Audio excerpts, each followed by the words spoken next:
ఎల్లప్పుడూ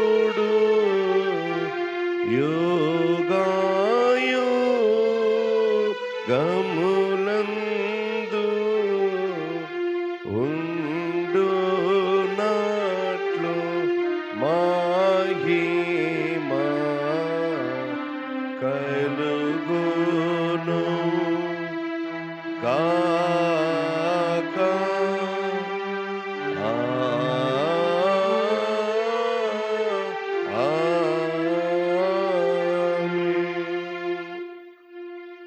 కూర్చోండి.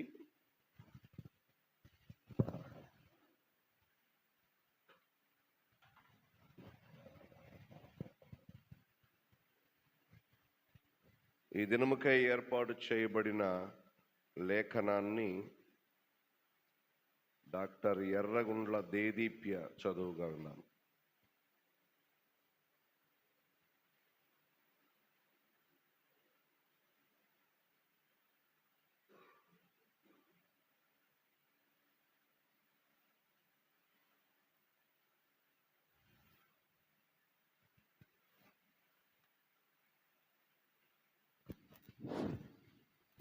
ఈ దినమునకై ఏర్పాటు చేయబడిన స్వార్థ వాక్య పాఠము మత్తయి సువార్త 24వ అధ్యాయం 23వ వచనం నుంచి 31వ వచనం ముగింపు.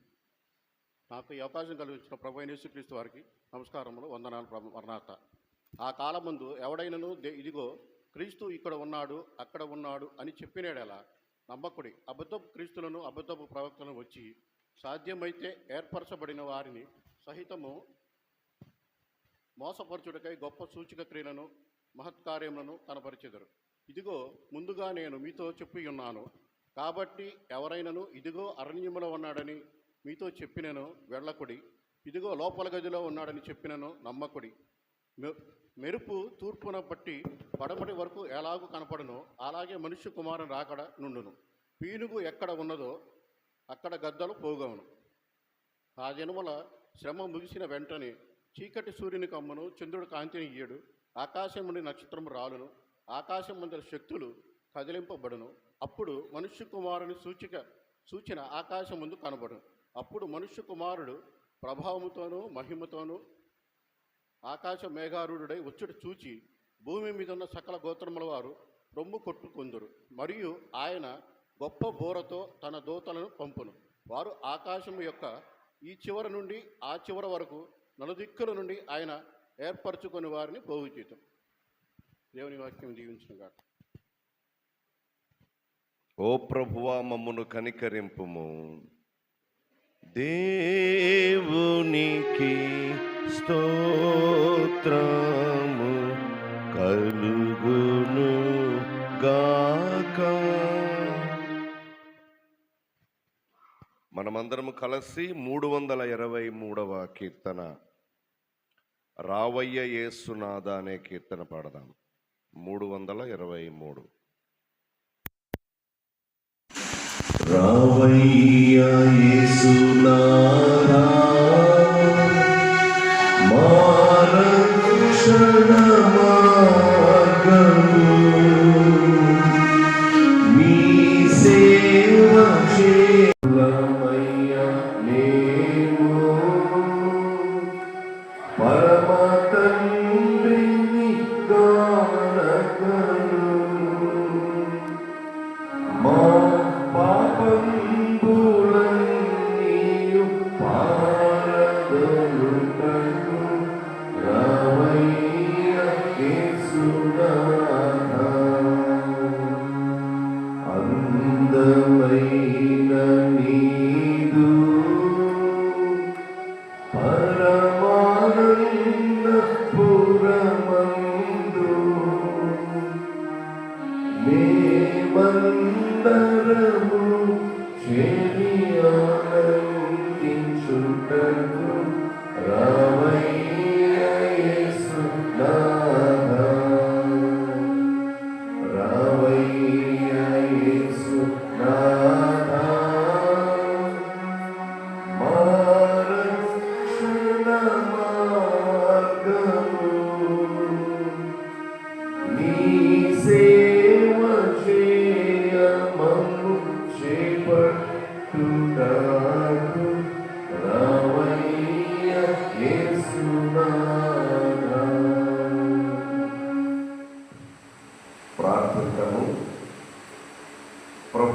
పరమ తండ్రి, మా జీవితాలలో ఈ దినాన్ని మీరు మాకు ఇచ్చి ఉదయాన్నే మిమ్మలను ధ్యానించడానికి, మీ మాటలు ఆలకించడానికి మాకు దయచేసిన ఈ శ్రేష్టమైన తరుణాన్ని బట్టి వందనాలు. ఇప్పుడు నీ మాటలు ఆలకిస్తున్న నీ బిడ్డల హృదయములను మీరు తెరచి శ్రేష్టమైన పరలోక సంబంధమైన ఉన్నతమైన నీ వాక్యము ద్వారా నీ బిడ్డలను మీరే సంధించుము అని, పోషించుము అని, తద్వారా మీకు అనుకూలమైన ఇష్టమైన విధేయత సంబంధమైన క్రైస్తవ జీవితాన్ని మేమందరం అవలంబించినట్లు అవకాశం ఇవ్వమని యేసు ప్రభుని నామమున వేడుకొనొచ్చు ప్రార్థిస్తూ ఉన్నాము తండ్రి. ఆమేన్. యేసు ప్రభు శ్రేష్టమైన నామములో ఈ ఉదయం మీ అందరికీ శుభాలు తెలియజేస్తా ఉన్నాను. Good morning. ఉదయ ధ్యానములలో గత 25వ తేదీ నుంచి మన డీకన్స్ చేయించిన ఏర్పాట్లను బట్టి ఈ మధ్యనే జరిగినటువంటి ప్యారిష్ చర్చ్ కౌన్సిల్ మీటింగ్లో అనేక విషయాలు మాట్లాడుతున్న విధానాన్ని బట్టి మన సంఘములో కూడా ఈ ధ్యానములను గత 25 నుంచి ప్రారంభించుకోవడానికి దేవుడు తన కృపను అనుగ్రహించాడు. ఈ మధ్యనే జరిగినటువంటి పిసిసి మీటింగ్లో మన సంఘము నుండి డీకన్స్ చక్కగా పాల్గొని అబర్లికైన సంఘానికి సంబంధించినటువంటి అనేక అవసరతలు, ఆధ్యాత్మిక సంబంధమైనటువంటి విషయాలు వెల్లడి చేసి ఉన్నారు. ముఖ్యంగా మన ఆలయానికి ఈ బిల్డింగ్కి ఏర్పడినటువంటి నిర్మాణ సంబంధమైనటువంటి అవసరతను గురించిన అప్పీల్ ప్రస్తుతం ప్యారిష్లో ఉన్న ఆర్థిక పరిస్థితి ఆశాజనకంగా లేకపోయినా కానీ ఎక్కడైతే చర్చ్ డిఫెన్స్ అనేటటువంటివి ఉన్నాయో వాటికి సానుకూలంగా ఆర్థిక చేయూతను అందించడానికి క్రిస్మస్ లోపే మరి అడ్వాన్స్ అమౌంట్ని రిలీజ్ చేయడానికి తీర్మానించడం జరిగింది.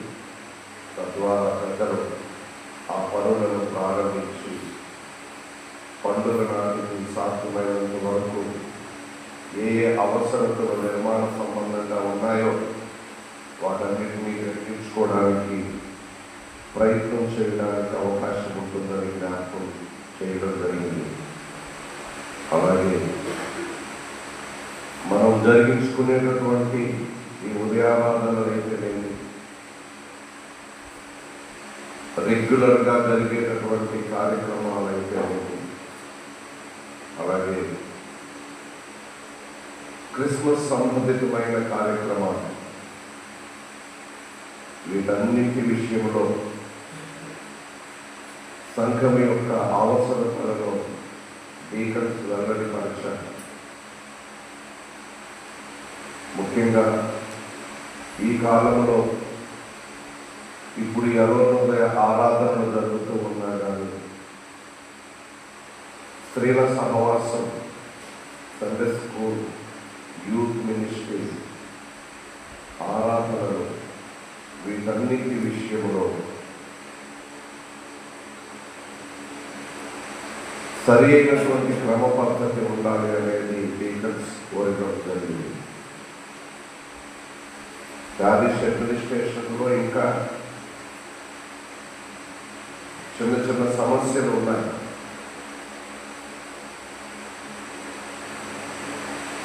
పాస్టర్ రాష్ట్రగారులను సక్రమంగా వినియోగించుకోవడంలో చట్టపరమైనటువంటి అంశాలకు వ్యతిరేకంగా కొంతమంది పాస్టర్ గారు సంఘానికి వ్యతిరేకంగా కోర్టుల వరకు వెళ్ళడంతో ప్యారిష్ మాస్టర్ గారిగా వాటన్నిటిని ఎదుర్కోవాల్సిన పరిస్థితి ఏర్పడుతుంది. అలాగే మాణిక్యరాజు పాస్టర్ గారు మొదటి వరకు కూడా దూరం నుంచి ప్రతి ఆరాధనకు వస్తూ ఉండగా సంఘ అవసరతలను దృష్టిలో పెట్టుకొని వారిని మరి ప్యారిస్లోనే ఉండే మరొక ఇంట్లోకి వారిని యుద్ధ ప్రాతిపదిక మీద ఏర్పాటు చేయడం జరిగింది. ఇటు అడ్మినిస్ట్రేషన్, ఇటు సమస్యలు, ఇటు సేవ సంబంధించిన అనే కార్యక్రమాలను ప్యారిష్ పాస్టర్ గారిగా ఉన్న ఒత్తిడిలో గత నెల నుంచి మాణిక్యరాజు గారు కూడా ప్యారిస్లో ఉండి అందుబాటులోకి రావడం జరుగుతుంది. అలాగే ఇక్కడ జరిగే స్త్రీల సహవాస ప్రార్థనకు కూడా పాస్టర్ గారిని పాల్గొనడానికి డీకన్ సూచించారు. జనవరి నుండి ఈ పండుగ దినాలలోనైనా జనవరి నుండి అవి క్రమంగా కొనసాగేటట్లుగా పూర్తిగా పాస్టర్ గారి యొక్క పర్యవేక్షణలో ఈ పనులు జరిగేటట్లు. అలాగే నేను కూడా అబర్ణికరణ స్త్రీలు ఎక్కువ మంది సమయానికి కాలానికి హాజరు కావాలనేది సూచించినటువంటి విషయం. గృహ దర్శనాలకు సంబంధించిన ఇబ్బందిని కూడా దేశం చెప్పుకొచ్చారు.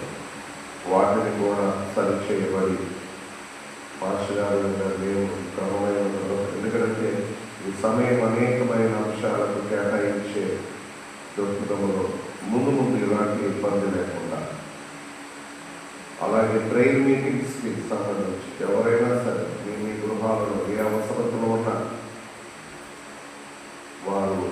వారి అవసరతలు అయితే ముందుగానే డీకన్స్కి తెలియజేయాలి. ఏ విషయమైనా కానీ ఇక్కడ ఉన్న స్థానిక డీకన్స్ ద్వారా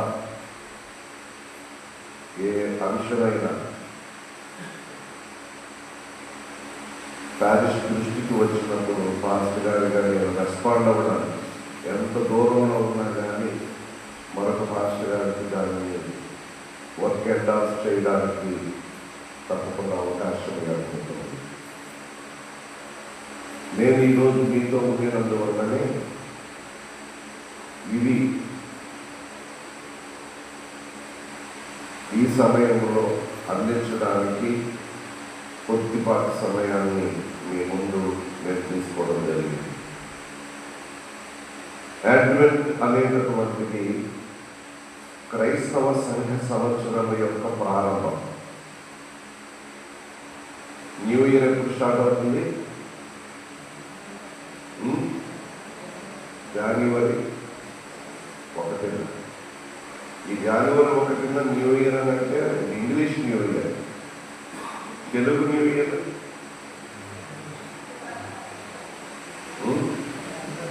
ఉగాది, చైనా న్యూ ఇయర్. నేను ఎప్పుడైనా చైనా పోతే కదా, సో ఇలాగ డిఫరెంట్. అలాగే ఆర్థిక సంవత్సరం ఎప్పుడు ప్రారంభమవుతుంది?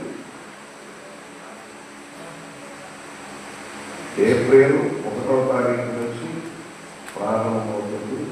ఫినాన్షియల్ ఇయర్ మార్చి 31 ఇవన్నీ. అందుకని మార్చిలో వెళ్తే దాని తర్వాత చాలా పనులు చేయరు, రోజులకు సంబంధించి అనుకుంటారు. ఎడ్యుకేషన్ ఇయర్ ఎప్పుడు స్టార్ట్ అవుతుంది? జూన్. ఆల్మోస్ట్ బాగా మనం చదువుకున్నట్లయితే సరిగ్గా 12 ఆ ప్రాంతాల్లో ఉంటుంది. ఇప్పుడైతే మారిపోతా ఉంది. అలాగే చర్చ్ ఇయర్ అడ్వెంట్ మొదటి ఆదివారం నుంచి ప్రారంభమవుతుంది.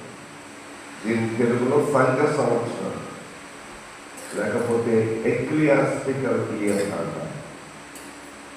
అడ్వెంట్ మొదటి ఆదివారం నుండి సంఘ సంవత్సరము ప్రారంభమవుతుంది.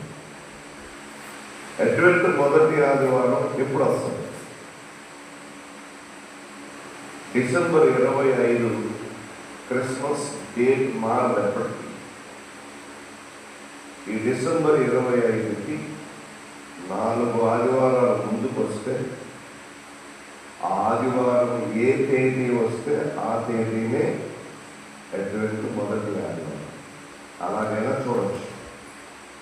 లేదా మీరు గుర్తుపెట్టుకోవాల్సిన తేదీ ఒకటి ఉంది, మైండ్లో పెట్టుకోవాల్సిన తేదీ. అది నవంబర్ 30. చెప్పండి ఏంటది? నవంబర్ 30 పరిశుద్ధ అంద్రేయ దినం, Saint Andrew's Day. So Saint Andrew's Day అంటే ఎప్పుడు అడిగినా మీరేం చెప్పాలి? నవంబర్ 30. ఈ నవంబర్ 30కి ముందు కానీ వెనక కానీ దగ్గరగా ఏ ఆదివారం వస్తే ఆ ఆదివారమే అడ్వెంట్లోని మొదటి ఆదివారం. దానికి ముందు వరకు కూడా త్రిత్వము తర్వాతి ఆదివారాలు త్రిత్వ కాలములో మనము ఉంటాం. ఇప్పుడు మనకు ఆల్రెడీ 3వ రోజు వచ్చినా ఇంకా అడ్వెంట్లోకి రాలా. గుర్తుపెట్టుకో, అడ్వెంట్లోనికి రాలా.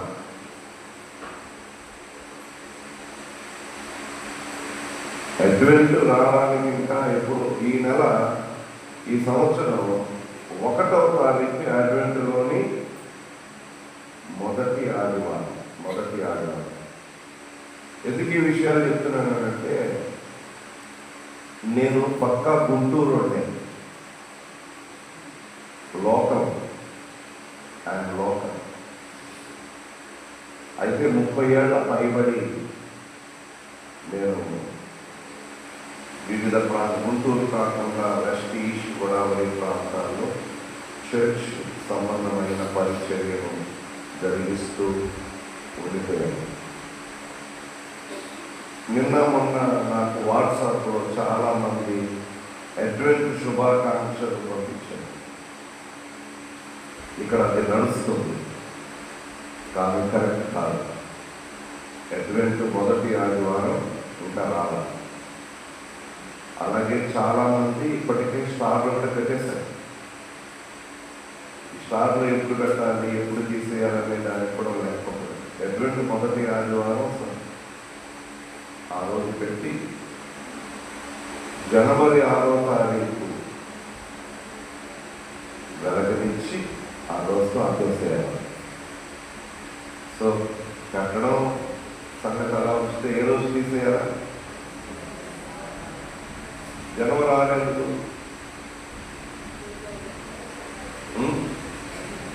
ఏంటి జనవరి 6? क्या मतलब है? జనవరి 6 ఎపిఫనీ పండుగ, అది కూడా మారదు. డిసెంబర్ 25 క్రిస్మస్ ఎలా మారదో జనవరి 6 కూడా ఎపిఫనీ పండుగ. ఎపిఫనీ అంటే ప్రభుని ప్రత్యక్షత.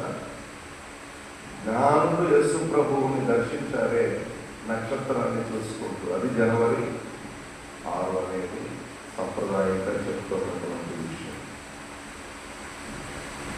చాలా సంవత్సరాల నుంచి ఎవరో పూర్వీకులు ఈ నెల ముందు నుంచి మనం ప్రార్థనలు పెట్టుకుంటే బాగుందని ఎవరో మొదలుపెట్టారు. అదే సాంప్రదాయంలోకి వస్తూ ఉంది. ఏదేమైతే ఉంది, ఒక 4 రోజుల ముందు నుంచి మనం ఈ ప్రేయర్స్లోనికి నాకు వచ్చేస్తాం. కానీ మీ మైండ్లో మాత్రం ఒరిజినల్ ఏది ఎప్పుడు అనేది మైండ్లో గుర్తున్నారు.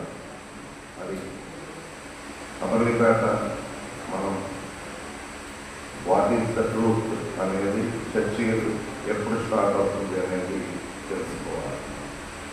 అడ్వెంటర్ అంటే అర్థం ఏంటి? రాకడ. అడ్వెంటర్ అంటే రాకడ. ఎవరి రాకడ? ఎక్కడి నుండి రాకడ?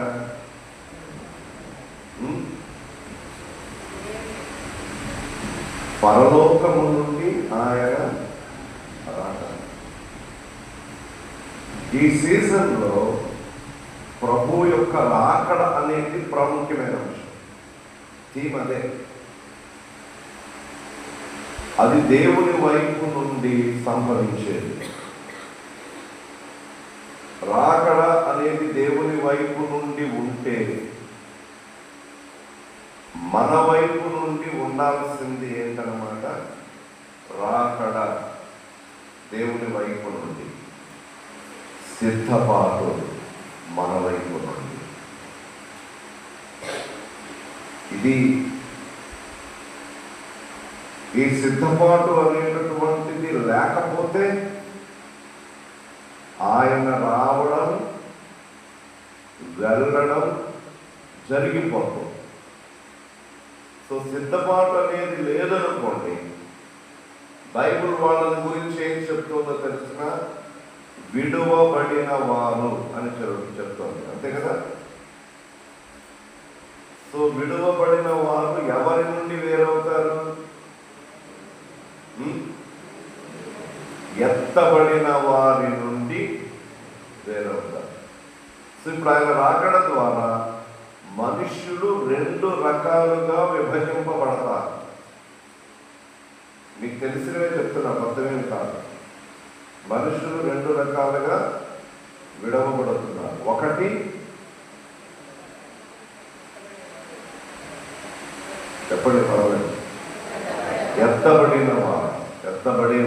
రెండు విడవబడేవారు. ఈ రెండింటిలో మనము ఎటువైపు ఉండాలి?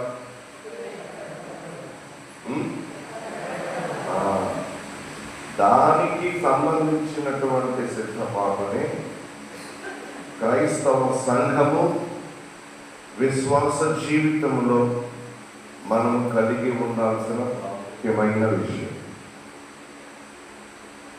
సిద్ధపాటు అనేటటువంటిది మనం ఇందాక ఎప్పుడు వస్తుంది అడ్వెంట్ అనగానే క్రిస్మస్కి 4 వారాల ముందండి, అదండి ఇదండి అని మనం మాట్లాడుకుంటాం. ఈ సిద్ధపాటు క్రిస్మస్ పండుగకు సంబంధించి మాత్రమే అయి ఉండకూడదు. క్రిస్మస్ పండుగకు సంబంధించిన సిద్ధపాటు ప్లాన్ వేసుకోవడం. We have to prepare for the Christmas.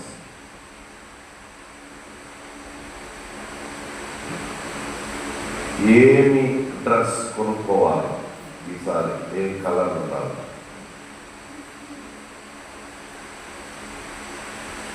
అసలు అబర్లికాట్లో ఏ స్త్రీ కట్టని కలర్ కట్టాలి సంవత్సరం చూసుకోండి. మరి చీర అదిరిపోవాలి. ఈ సంవత్సరం క్రిస్మస్కి ఫుడ్ ఏంటి, పిండి వంటలేంటి, వాట్ అబౌట్ అరసలు? నిజంగానే గ్రామాల్లో క్రిస్మస్ పండుగకి అరసలకి చాలా దగ్గర. క్రిస్మస్ పండుగ అంటే ఖచ్చితంగా ఇంట్లో ఏముండాలి? పిండి అరసలు. వ్యవసాయదారులు కొత్త ధాన్యం తీసుకొని వచ్చి అది దానికోసం ఎంత అసలైతే కొంతమంది ఉమ్మడిగా కూడా తీసుకుంటారు. మనమైతే డైరెక్ట్గా షాప్కి వెళ్ళి అరసలు వ్యవసాయం. ఇంటిని ఎలా అలంకరించుకోవాలి, ఎవరెవరిని పిలవాలి, ఏంటి, చర్చ్ ప్రోగ్రామ్స్ ఏంటి, డ్యాన్స్లు ఏంటి, నాటికలు ఏంటి, ఇంకా రకరకాల క్రిస్మస్. పసిపిల్లల క్రిస్మస్,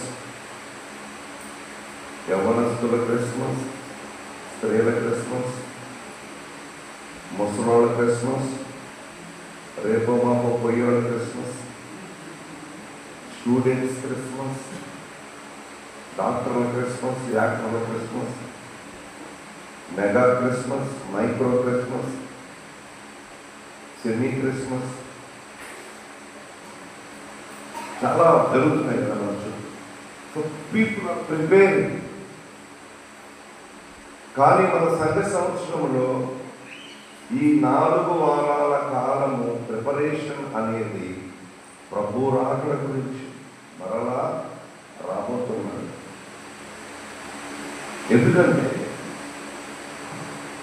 యేసు ప్రభు భూమి మీదకు నరావతారిగా ఒకసారి వచ్చాడు. అది చరిత్ర. ఆయన మరలా రాబోతూ ఉన్నాడు.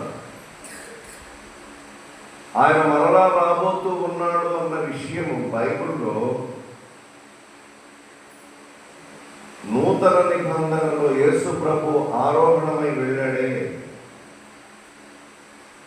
ఆయన శిష్యులతో తన అనుచరులతో కలిసి కొండ మీదకి వెళితే ఒక మేఘం ఆయన అలా పైకి తీసుకెళ్ళిపోయింది. ఏది పునరుత్థానుడైన 40 రోజుల తర్వాత వాళ్ళు ఇంకా అలాగే మేఘకి వెళ్ళి అలా చూస్తున్నారు. అప్పుడు ఆ మేఘములో ఒక దేవదూత కనపడింది. అపోస్తలుల కార్యముల గ్రంథము మొట్టమొదటి అధ్యాయము 10వ వచనంలో, మొదటి అధ్యాయము అపోస్తలుల కార్యముల గ్రంథము 10వ వచనంలో, వారు ఆకాశము వైపు తేలి చూచుచుండిరి. ఇదిగో తెల్లని వస్త్రములు ధరించుకున్న ఇద్దరు మనుషులు వారి వద్ద నిలిచి, గలిలయ మనుషులారా, మీరెందుకు నిలిచి ఆకాశము వైపు చూచుచున్నారు? మీ యొద్ద నుండి పరలోకమునకు చేర్చుకొనబడిన ఈ యేసే ఏ రీతిగా పరలోకమునకు వెళ్ళుట మీరు చూచితిరో ఆ రీతిగానే ఆయన తిరిగి వచ్చునని వారితో చెప్పింది. ఈ మాట చెప్పిన తర్వాత 12వ వచనం ప్రకారంగా వారు కొండ నుండి యెరూషలేమునకు తిరిగి వెళ్ళి. సో ఇది రెండవ రాకడకు సంబంధించి పరలోకము నుండి అందించబడిన వార్త. అక్కడి నుండి సంఘము దేని కొరకు సిద్ధపడుతుందంటే ఆయన మరలా రాబోతున్న దాని కొరకు. మీరు ఈ అపోస్తలుల కార్యాల గ్రంథం మొత్తం చదవండి. వాళ్ళు ఎక్కడ కూడా మళ్ళీ యేసు ప్రభు క్రిస్మస్ స్టోరీని వాళ్ళు ఏమి ప్రస్తావించారు. దేని మీద దృష్టి పెట్టారు? వాళ్ళు పునరుత్థానం దగ్గర మొదలుపెట్టి, అలాగే దీనికి ముందు రాకడను గురించి చెప్పలేదు అని అనుకోవడానికి వీల్లేదు. పాత నిబంధనలోనూ ఆయన రాకడకు సంబంధించినటువంటి అనేకమైన విషయాలు ముందుగానే వెల్లడి చేయబడినటువంటి అంశాలుగా ఉన్నాయి. అందుచేతనే ఈ సంవత్సరం నేను ఈ లెసన్స్ సిద్ధం చేసేటప్పుడు మన లెసన్స్ ఇందులో 25 బైబిల్ పాఠాలు నూతన నిబంధనలో నుండి ఉంటే ప్రతి లెసన్లో కూడా రాకడే ఉంటుంది. ఈ సంవత్సరం మన ఉదయ ధ్యానాలలో ఎక్కడ యేసు ప్రభు పుట్టిన సంఘటన చుట్టూ ఉన్న సంఘటనలు కనబడదు. ఎందుకంటే నాకు తెలుసు ఇక్కడ కూర్చున్న మీరంతా ఇప్పుడు దాకా ఉదయం రాగానే గొల్లలు, జ్ఞానులు, యోసేపు, మరియమ్మ, ఇవే కదా పొద్దున్న చేసిన మాట్లాడుతున్నాయి. మంచిదే. అస్సలు కంప్లీట్గా 25 నుంచి మళ్ళా 23 వరకు కూడా ప్రతిరోజు లెసన్ కూడా ఆయన రాకడ. రేపు శనివారం వరకు కూడా డైరెక్ట్గా అనుకునని అడిగాను. నిన్నైతే మెలకువ ప్రార్థన, ఈరోజైతే మేఘారుడు, రేపైతే అంజూరు చెట్టును కూర్చిన ఉపమానాన్ని తెలుసుకోండి. అలాగే కొన్ని సందర్భాలలో ఆయన ఎందుకు వచ్చాడో ఆయన నోట నుండి వచ్చినటువంటి విషయం. ఈ లెసన్స్లో పొట్టివాడైన చక్రిక లెసన్ ఉంటుంది. లాస్ట్లో ఆయన ఏమంటాడో తెలిసిన, నశించిన దానిని వెదకి రక్షించుటకు మనిషి కుమారుడు ఈ లోకమునకు వచ్చెను. This is the purpose. అలా ఉన్నాయి లెసన్స్. ప్రసంగం చేసేవాళ్ళు ఎవరైనా సరే, మిగిలిన వాళ్ళు కూడా వాటిని చదవండి. రాకడను గురించిన సీరియస్ సిద్ధపాటు అనేటటువంటిది లేకపోతే ఇంకా అనవసరం కదా. చాలామంది ఇతర సంఘాల వాళ్ళు ఈ లోదరన్స్ రాకడను గురించి మాట్లాడుకోరండి అంటారు. రాకడను గురించి 4 ఆదివారాలు ఉన్నాయి మనకి. ఆ మధ్యలో 7 రోజులు ఉన్నాయి. మన దృష్టి దాని మీద పెట్టి వ్యక్తిగతంగా సిద్ధపాటును కలిగి ఉండడానికి పాఠాలు సిద్ధం చేయబడ్డాయి. కారణం ఏంటంటే అసలు ఇప్పటికే భూమి మీద విశ్వాసులు అవిశ్వాసులు అన్నవాళ్ళు ఉన్నారు. గోధుమలు గురుగురు అన్నవాళ్ళు ఇప్పటికే మన అమర్లిపేటలో ఉన్నారు. ఎడమ వైపున ఉన్నవారు, కుడి వైపున ఉన్నవారు ఉన్నారు. మేకలు, గొర్రెలు, దేవుని బిడ్డలు, దెయ్యపు బిడ్డలు ఇప్పటికే డివిజన్ ప్రకారంగా ఉన్నారు. ఇక్కడ ఉన్న మనలో చాలా మందిని సంఘముతోటి, ఆరాధనతోటి, వాక్యముతోటి దగ్గరి సంబంధాన్ని కలిగిన వారంగా ఉన్నారు. కానీ ఈ రాకడ సమయంలో జరిగేటటువంటి సంఘటనలుగా రెగ్యులర్గా చర్చికి వెళ్ళి వాక్యం చదివి ఆరాధనలలో పాల్గొనే వారిని కూడా ఏమారుస్తాయట. ఈరోజు మనం చదివిన మత్తయి సువార్త 24వ అధ్యాయం 23వ వచనం నుండి 31వ వచనం వరకు కూడా ఉన్న వాక్య భాగములో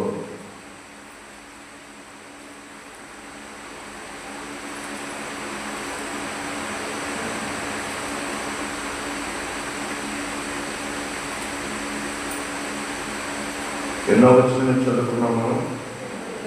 23 కదా. ఆ కాలముందు ఎవడైనా ఇదిగో క్రీస్తు ఇక్కడ ఉన్నాడు, అక్కడ ఉన్నాడు అని చెప్పిన ఎడల నమ్మకండి. అబద్ధపు క్రీస్తులు, అబద్ధపు ప్రవక్తలు వచ్చి సాధ్యమైతే ఏర్పరచబడిన వారిని సహితము మోసపుచ్చుటకై గొప్ప సూచక క్రియలు, మహత్కార్యములు కనపరచారు. ఈరోజు మనం అండర్లైన్ చేసుకొని గుర్తుపెట్టుకోవాల్సిన మాట ఏంటో తెలిసిన చూడండి కింద. సాధ్యమైతే ఏర్పరచబడిన వారిని సైతము మోసపుచ్చుటకై గొప్ప సూచక క్రియలు, మహత్కార్యములు కనపరచారు. గొప్ప సూచక క్రియలు, గొప్ప మహత్కార్యములు ఎక్కడ జరిగితే అక్కడ ప్రజలు ఆకర్షింపబడతారు. దేవుని కార్యాలు అక్కడ జరుగుతున్నాయి అని అంటారు. కానీ బైబిల్ ఏం చెప్తుందో తెలుసిన, దేవుని సేవకులకు కొంతమందికి గొప్ప సూచక క్రియలు చేసే శక్తి ఇస్తాడు, స్వస్థతలు చేసే శక్తి ఇస్తాడు, ప్రవచనములు చెప్పే శక్తి ఇస్తాడు. దేవుని ప్రభావము చేత, శక్తి చేత ఈ లోకములో అలాంటివి చేసే వాళ్ళు ఉన్నారు. కానీ అబద్ధ బోధకులు కూడా అవి చేస్తారట. అది చెప్తున్నాడు ఇక్కడ. అవునా కదా? నిజంగా విశ్వాసులైన వాళ్ళు కూడా మోసపోతారట. వాళ్ళు చేస్తారు గొప్ప సూచక క్రియలు, గొప్ప అద్భుత కార్యాలు. మనుషులు ఎలా తయారయ్యారనంటే గుడ్డిగా వెనకాలబడి వెళ్ళిపోవడమే. వాస్తవము ఏంటి గుర్తుపెట్టుకోండి. వాస్తవము ఎప్పుడు కటువుగా ఉంటుంది, నిజం ఎప్పుడు కఠినంగానే ఉంటారు. కానీ మోసం ఎప్పుడు కూడా హాయిగా ఉంటుంది, అనుకూలంగా ఉంటారు, మేలు చేస్తున్నట్లుగా ఉంటారు. విశ్వాస సంబంధమైనటువంటి జీవితంలో కూడా అదే సంభవించేటటువంటిదిగా ఉంటారు. ఆఫ్ ద రికార్డ్ ఈనాడు ఒక మాట చెప్తారు. ఇది క్రైస్తవ్యానికి సంబంధించింది కాకపోయినా కానీ ఈ మధ్య తెలుగు రాష్ట్రాలలో బాగా హల్చల్ చేస్తున్న విషయం ఏంటి? అఘోరా జరుగుతున్నారా? ఆహారం కూడా ఏంటో ఎలా ఎత్తుకుంటున్నారు జనానికి ఎలాగా? దాని మీద పెద్ద చర్చ, వివాదం, అది ఇది మొత్తం మీద ఇది ఒక పెద్ద వ్యాపారం అనేది జనాలందరికీ అర్థమైపోయింది. సోషల్ మీడియాలో ఎంత పాపులర్ అయిపోతున్నారో చెప్పడానికి వీలు లేనటువంటి పరిస్థితి. ప్రభు యొక్క రాకడ అనేటటువంటిది సిద్ధపడి ఉండిన వారు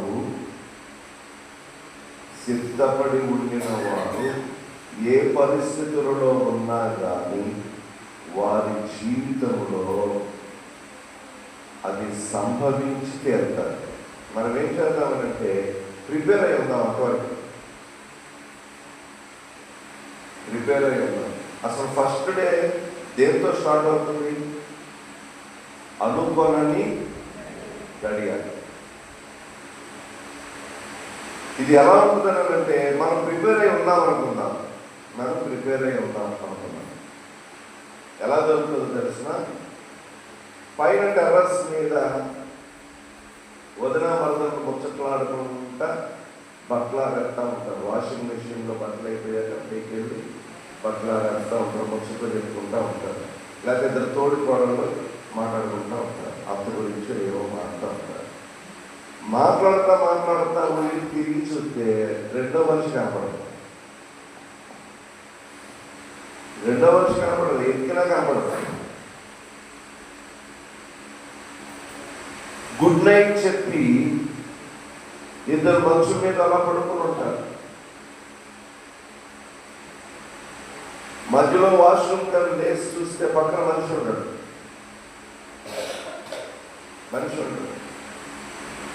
ఇద్దరు వంట చేస్తూ ఉంటారు.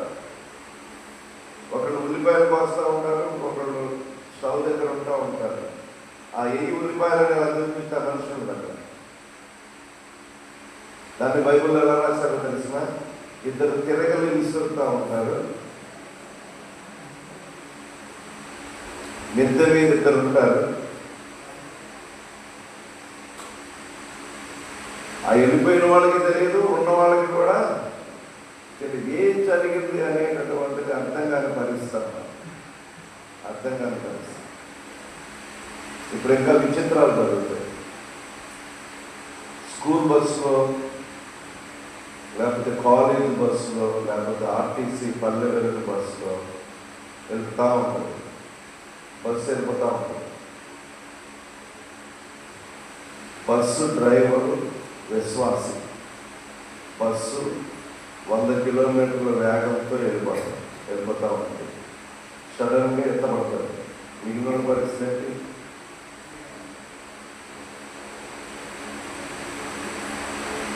పరిస్థితి ఏముండదు. అందులో కూడా విశ్వాసం ఏమవుతారు? విడవబడిన వాళ్ళు బస్సు ఎడిపోతుందో తెలియదు. ఈరోజు మనం చదివిన వాక్య భాగంలో 27వ వచనంలో మెరుపు తూర్పున పుట్టి పడమటి వరకు ఎలా కనబడునో అలాగే మనుష్య కుమారుని అలాగే. మనం అనుకుంటాము ఆకాశం వైపు చూసి మనం ఇంటి మీదనే మెరుగు వెలిచింది అనుకుంటాం. అది కొన్ని 100 కిలోమీటర్ల అవతల ఆకాశంలో ఎంతో దూరంలో. అంటే ఆయన రాకడ ప్రభావము భూమి అంతటికీ సంబంధించింది. పీనుగు ఎక్కడ ఉండునో గద్దలు అక్కడ ఓగగును అని చెప్పబడినట్లుగా. అందుచేత ఇప్పుడు నిద్రపోయినటువంటి వాడు రెడీగా ఉండగా ఇప్పుడు యేసుప్రభు వస్తాడు అని గ్రహింపులో ఉండగా ఆయన రాకడ జరగదు. ఎప్పుడు జరిగినా సిద్ధపడినటువంటి వారు ఆటోమేటిక్గా వారి గ్రహింపు లేకుండానే వారు ఎప్పటికన్నా. ఇది పరలోకమునకు సంబంధించినటువంటి విషయం. అందుకని ఈరోజు మన అంశము మేఘారూఢుడు.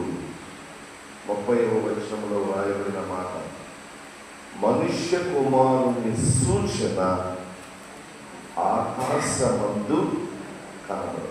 ఆకాశము అంటే ఉన్నతము, భూమికి పైన మధ్యలోనికి వెళ్ళడం, భూమి విడవబడడం. ప్రభావముతో మహా మహిమతో ఆకాశ మేఘారూఢుడై వచ్చుట చూచి భూమి మీద ఉన్న సకల గోత్రముల వారు రొమ్ము కొట్టుకుంది. అందరి నోరు మూయబడి ఇంకా ఒక అలసట. దీనికి ముందు ఆకాశములో అనేకమైన సూచనలు, ప్రకృతి సంబంధమైన సూచనలు, వింతలు, సూర్యుడికి సంబంధించి, చంద్రునికి సంబంధించి, నక్షత్రాలకు సంబంధించి. 29వ వచనంలో చివరిలో వ్రాయబడిన మాట ఏంటో తెలిసిన, ఆకాశ శక్తులు కదిలింపబడును. ఇవి ఇప్పటికే ప్రకృతి వైపరీత్యాలనేవి విశ్వములో సంభవిస్తున్నాయి. ఈరోజు చదివిన ఈ మాటలు యేసు ప్రభువుని గురించి ఎవరో చెప్పిన మాటలు కాదు. ఎవరో చెప్పిన మాటలు కాదు. యేసు ప్రభు కొండ మీద కూర్చొని శిష్యులకు చెప్పారు. ఆయన నోట నుండి వచ్చిన మాట. పండుగ ఎలాగూ చేసుకుంటాం, ఉన్న పండుగలో అదే పెద్ద పండుగ. ఆయన ఒకసారి వచ్చాడు, మరొకసారి రాబోతూ ఉన్నాడు. మధ్యలో మనం ఉన్నాం. మనం మొదటి రాక, రెండవ రాక అని మాట్లాడుకుంటాం కదా. నేను ఈరోజు మీ దగ్గర నుంచి బయటికి వెళ్ళేటప్పుడు 3వ రాక గురించి మాట్లాడతాను. ఇదే ఈరోజు పాస్ గారు ఇంటికే రెండింటితో చచ్చిపోతుంటే 3వ రాక అదేంటనుకో. ఆయన ఒకసారి వచ్చాడు, మరోసారి రాబోతూ ఉన్నాడు. ఈ మధ్యలో మన జీవితంలోనికి ఆయన వచ్చి ఉండాలి. మన హృదయంలోనికి ఆయన రావాలి. అదే సిద్ధపాటు. ఎవరైనా తమ జీవితంలోనికి యేసు ప్రభు వచ్చి ఉన్న అనుభవం కలిగి ఉంటే వాళ్ళే సిద్ధపడిన వాళ్ళు. ఇక్కడ కూర్చున్న వాళ్ళు ఎంతకాలం నుంచి ఆరాధనకు వస్తున్నాం, ప్రార్థన చేస్తున్నాం, ఎంత నాయకత్వం, ఎంత పెద్దరికం, ఎంత వయస్సు, ఎన్నిసార్లు బైబిల్ చదివాం, అన్ని పక్కన పెట్టారు.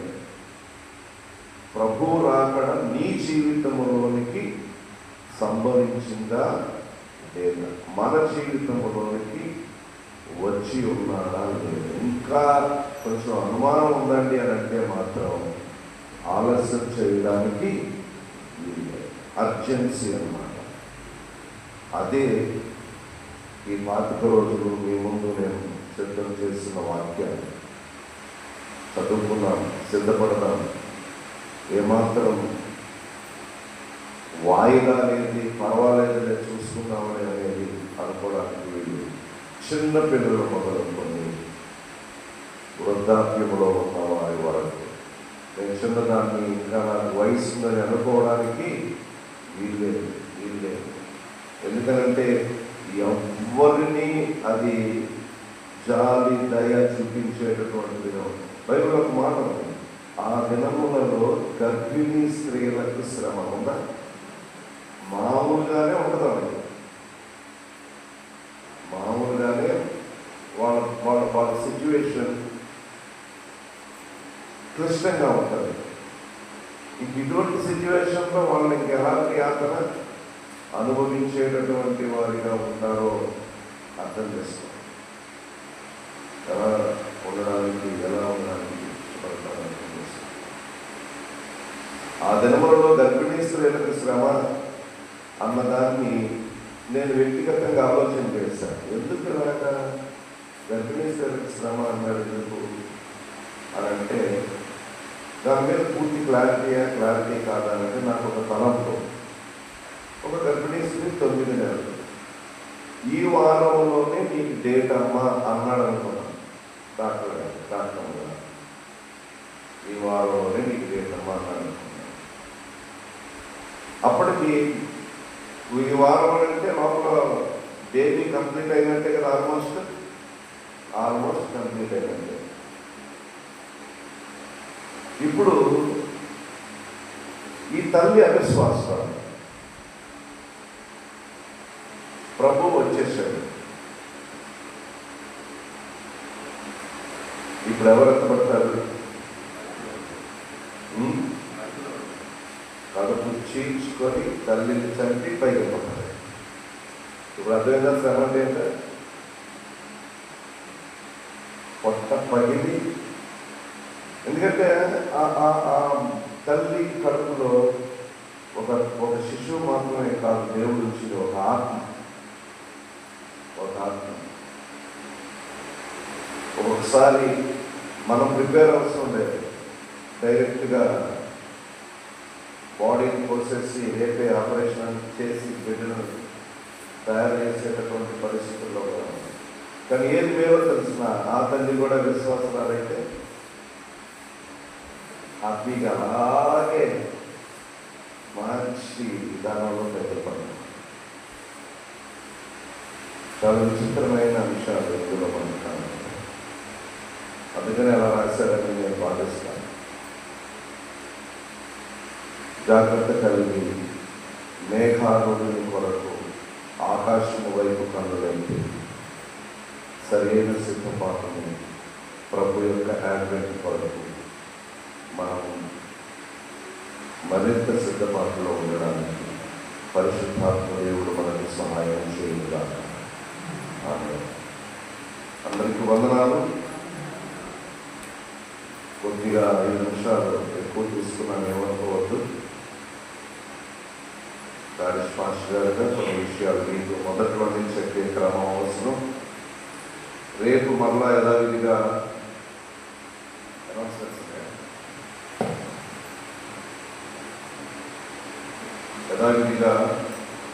ప్రోగ్రాం ఉంటుంది.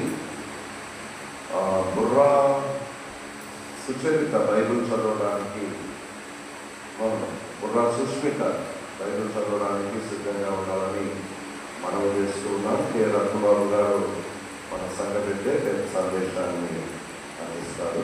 అందరం నిలబడాలి.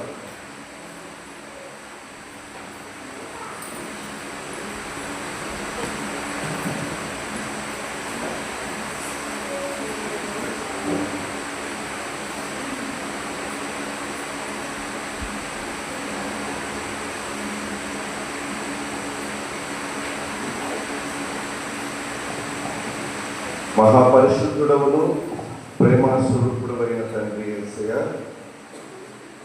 మీ శ్రేష్టమైన తరుణాన్ని బట్టి, సమాధానాన్ని బట్టి నీకే వందనాలు, స్తోత్రాలు. ప్రభువా, మా జీవితాల్లో ఈ ఉదయం మీ సన్నిధిలో మేమందరూ కలిసి ధ్యానించడానికి మీరు ఇచ్చిన సహాయాన్ని బట్టి వందనాలు. కొంచెం సమయం అయినా కానీ అసలు ఈ సంవత్సరం సిద్ధం చేసిన పాఠాల ఉద్దేశం, అంతర్యం, మీరు అక్కడ నేపథ్యంలో మేము ఏమి నేర్చుకోవాలి అనేది ఒక అవగాహన మా అందరికీ మీరు కల్పించినందుకు వందనాలు నాయన. పెద్దలు ఈ అనుదిన ధ్యానాలకు సంబంధించిన ఏర్పాట్లు చేస్తూ ఉన్నారు. పండుగకు సంబంధించిన సిద్ధపాటు, ఆయా పరిచర్యలు, స్త్రీలు, యవనస్తులు, సండే స్కూల్ పెద్దలు నిర్వర్తించడానికి ఉపక్రమిస్తూ ఉండగా మీరే సహాయం చేసి నడిపించుము అని వేడుకుంటూ ఉన్నాను ప్రభు. అలాగే మా మందిరాన్ని పాడైపోయిన ప్రదేశాలలో పునరుద్ధరించడానికి చేసే పనులలో కూడా మీరు సహాయం చేసి నడిపించండి. ఈ రోజంతా మీ సహాయం మాకు కావాలి. చదువుకునే బిడ్డలు స్కూల్కి కానీ కాలేజ్కి కానీ ఆయా విద్యా సంస్థలకు వెళ్తున్నప్పుడు వారి చదువంతట్లోనూ పనికి వెళ్ళే వారి పనిలోను, ఉద్యోగాలకు వెళ్ళే వారి ఉద్యోగాలలోను, గృహాలలో ఉన్నవారు వారి యొక్క గృహములలో నిర్వర్తించే ప్రతి కార్యములోనూ మీరు వారికి తోడుగా ఉండి సహాయపడి నడిపించుము అని వేడుకుంటున్నాను. ప్రభువా, మేము మీ రాకడ కొరకు ఎదురు చూడడం అంటే మిమ్మల్ని మా హృదయంలోనికి రప్పించుకోవడమే. మీరు తట్టినప్పుడు మా హృదయపు తలుపు తెరచి ఆహ్వానించుకోవడమే అన్న మాటతో ముగించుకున్నాను. మీ అడ్వెంట్, మీ రాకడ ముందు మా జీవితాల్లో జరిగి తీరాలి. మా హృదయంలోనికి మీరు వచ్చి ఉండాలి. ఆ సిద్ధపాటు ఈరోజు మా అందరికీ దయచేయండి. మేము విడువబడే వారంగా ఉండకూడదు. అందుకు తగిన ప్రార్థన, తగిన విధేయత, వాక్యపు జీవితం మీరు మా బ్రతుకులను అనుగ్రహించి ఆశీర్వదించి మహిమ పొందమని యేసు నామమున వేడుకొనొచ్చు ప్రార్థన చేస్తూ ఉన్నాము తండ్రి. పరలోకమందున్న మా తండ్రి, నామం పరిశుద్ధపరచబడుగా.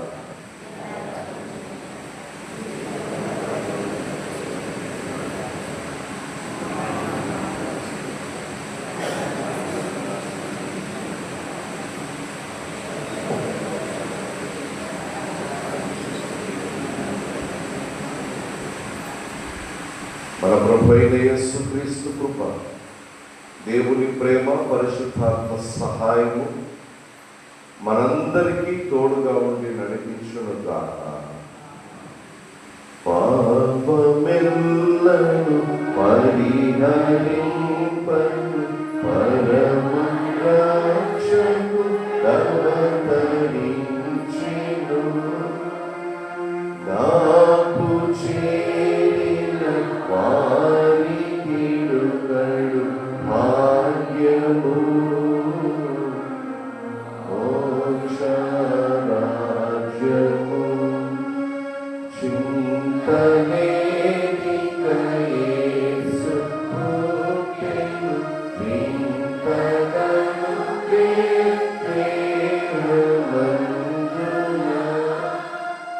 చెంత